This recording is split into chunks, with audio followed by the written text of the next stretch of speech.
purificar os sentidos para evidenciar a nossa pertença a Cristo. Nós estamos celebrando o 26º domingo do tempo comum. O Evangelho de hoje é de São Marcos, o capítulo 9, do versículo 38 ao 43, 45 e do 47 ao 48. João disse a Jesus: Mestre, vimos um homem expulsar demônios em seu nome. Nós o proibimos porque ele não nos segue. E Jesus vai chamar a atenção dos discípulos, vai proibir os discípulos de proibirem os outros, ou de proibirem o homem, melhor, de expulsar os demônios em seu nome. Por quê? Porque Deus é bondade. E aquele que faz o bem não está contra Deus. Aquele que faz o bem está em consonância com Deus. Aquele bem desapegado, aquele bem que visa o bem do outro, está em consonância com o Criador, porque Deus é bondade. E Jesus dirá que quem vos der a beber um copo d'água, porque sois de Cristo, não ficará sem receber a sua recompensa. Então, aquele que fizer o bem aos discípulos, não ficará sem receber a recompensa. Preste atenção. Jesus está dizendo que é alguém de fora que fará bem aos discípulos, vai receber a recompensa. Veja que interessante. Essa comunhão com Deus a partir do bem que nós fazemos. O bem que fazemos expressa a nossa comunhão com Deus. O que é comunhão? É estar de acordo com a intenção, com a vontade de Deus. Deus é bondade. E quando nós fazemos o bem, nós expressamos a bondade de Deus. Aquele bem que visa o melhor para o outro. Mas Jesus chama a atenção dos discípulos e dá um grande ensinamento, que não se pode escandalizar os pequeninos. Não escandalizar os pequeninos. Por quê?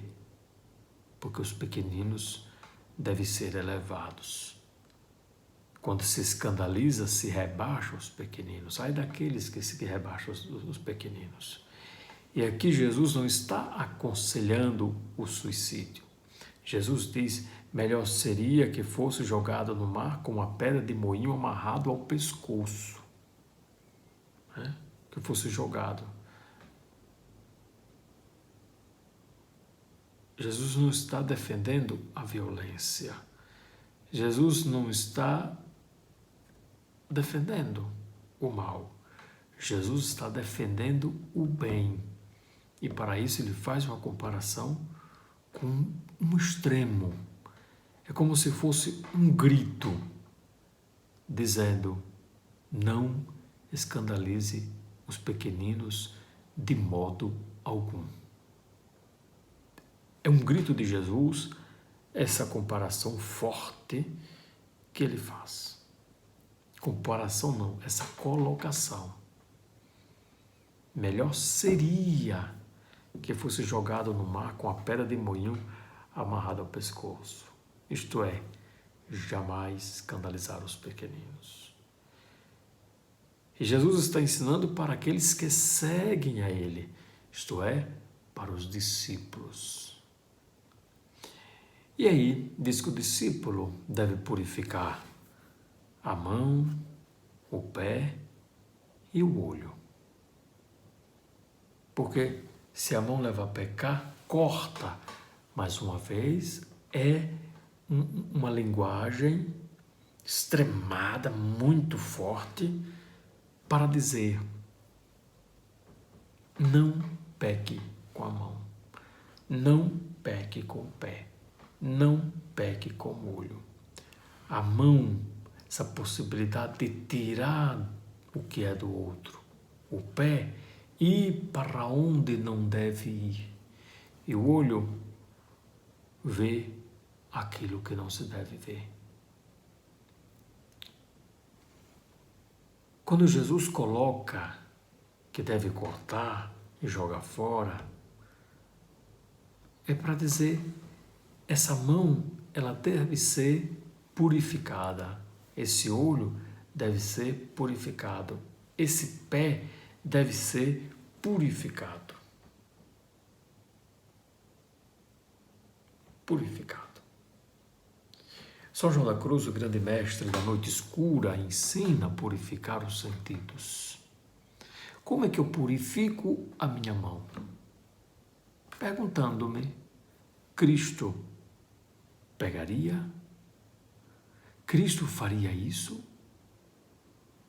O Senhor, como é que eu purifico o olho? O Senhor olharia isso? Purificar o pé, o Senhor andaria nesses lugares?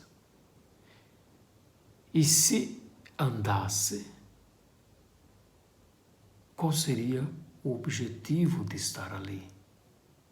Claro que o Senhor anda sempre para salvar, mas nesse caso seria andar para renunciar à salvação, olhar para renunciar à salvação, pegar, renunciar à salvação. Então, essa purificação diária de colocar em ordem os nossos sentidos. Claro que o Senhor não se esquece de nós. O Senhor nos purifica, o Espírito Santo é o nosso santificador, purificador. É a chama viva de amor que escreve São João da Cruz, se purifica. E dói. Dói por quê? Porque vai como que matando o egoísmo. Matando o egoísmo. Né? E vai fazendo crescer o amor. Fazendo crescer o amor, a vida se torna uma expressão da bondade de Deus. E sendo expressão da bondade de Deus, não se escandaliza os pequeninos. Sendo expressão da bondade de Deus, faz o bem sem olhar a quem. Vai dar com a mão direita sem que a esquerda perceba, porque é o dom gratuito. Uma mão purificada é aquela que dá sem querer nada em troca, e até mesmo esconde a outra para que não veja. Um olho purificado é aquele olhar de Jesus que olhou para Pedro com muito amor, e só no seu olhar fez Pedro sentir o perdão de Deus. Porque aquele olhar de Pedro, o encontro do olhar de Pedro com o olhar de Jesus, é o encontro do perdão e do pecador. É o encontro de Jesus e Pedro, esse encontro que purifica, um olhar purificado, o olhar de Jesus. Aonde Jesus foi?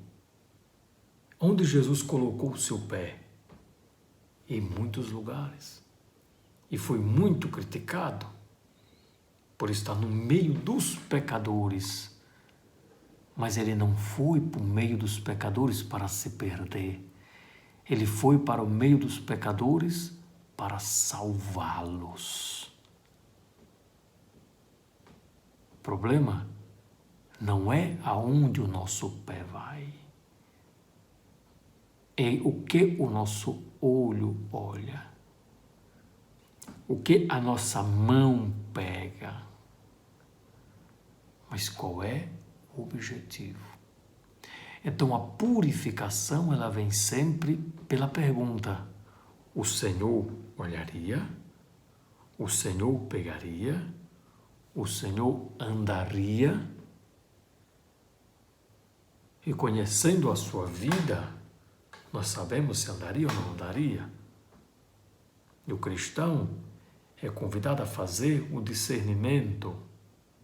Esse discernimento, feita na humildade, no desapego e no amor ao outro, faz com que façamos a vontade de Deus. E pouco a pouco vai se diminuindo o nosso egoísmo e aumentando o amor. Mas lembre-se, isso é graça de Deus. Que o Senhor nos abençoe, nos guarde e nos conserve no seu amor. Amém.